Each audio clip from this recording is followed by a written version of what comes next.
لفتة جميلة جدا من النادي الأهلي إنه يمنح علي معلول شرط الكابتن في آخر مباراة أمام الجونة، وأعتقد إن هي مش هتكون المرة الأخيرة، لأنه علي معلول مشواره مع النادي الأهلي كان مشوار هايل، مشوار يمتاز بحاجات كتير جدا. أعتقد إن أهم ما يميزه هو الإخلاص. لاعب أخلص، أعطى، تحس إن هو دمه حامي على فرقته، قدم مستوى عالي، شارك في إنجازات الأهلي في بطولاته. فأنا بعتقد إنه ارتداء الشارة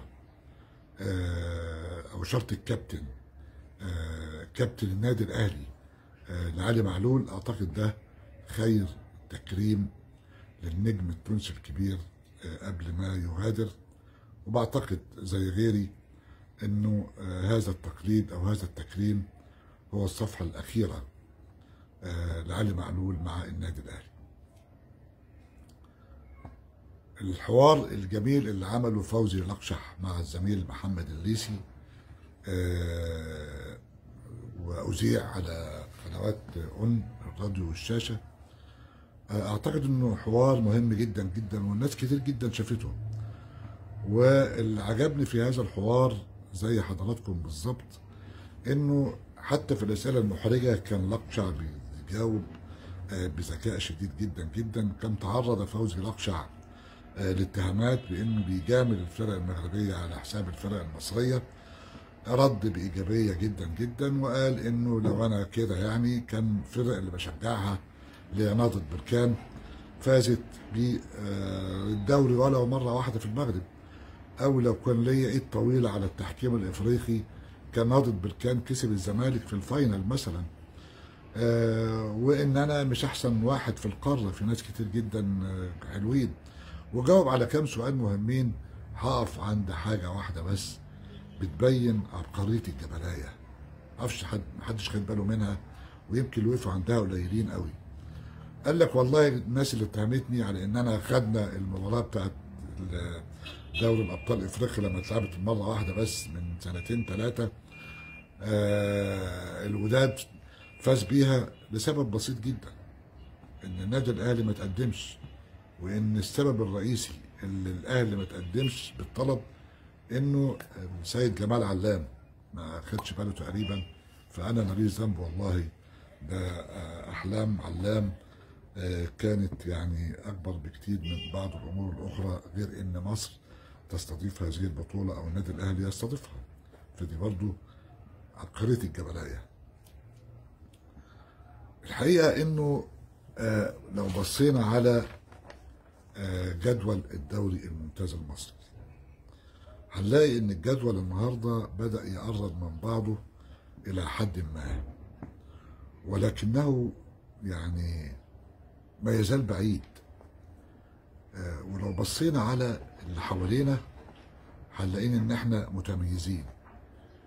متميزين في الغلط اللي عند البعض يعني بيعتبروه صح، وان الظروف كانت والاوضاع مش ولا بد وضربوك كام بيت والحاجات دي كلها.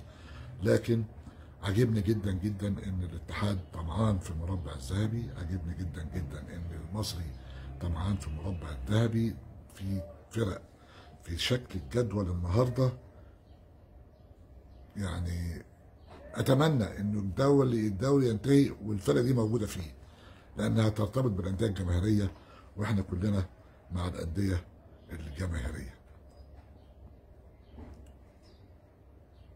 ماذا جرى يا هل ترى في موضوع الشيبي والشحات؟ القصة كلها انه اتحاد الكورة كل يوم يقول انا بنتظر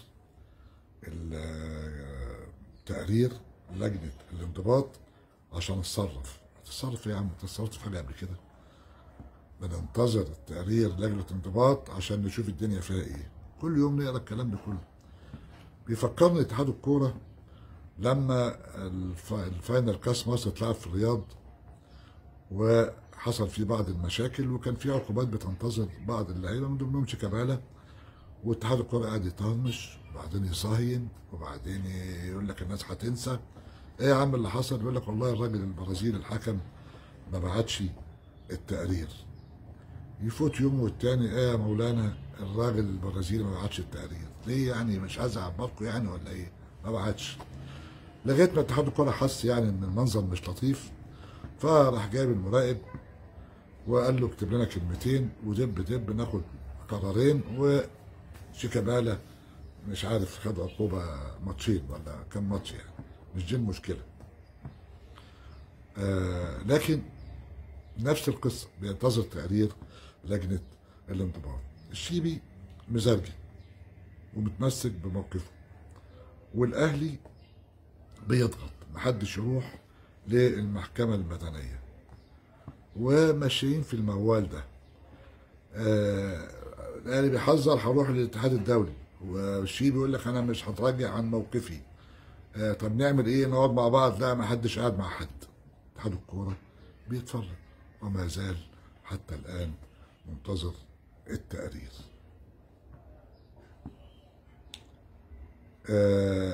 القصه كلها انه يعني، طب اذا ما جاش التقرير اقول لكم على سر،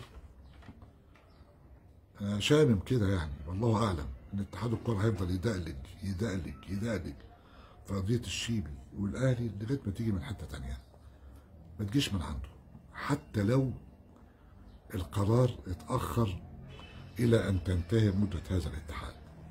شفت من الشجاعه قد ايه؟ يا رب يطلع كلام غلط، يا رب يطلع كلام غلط. وشكرا لحضراتكم.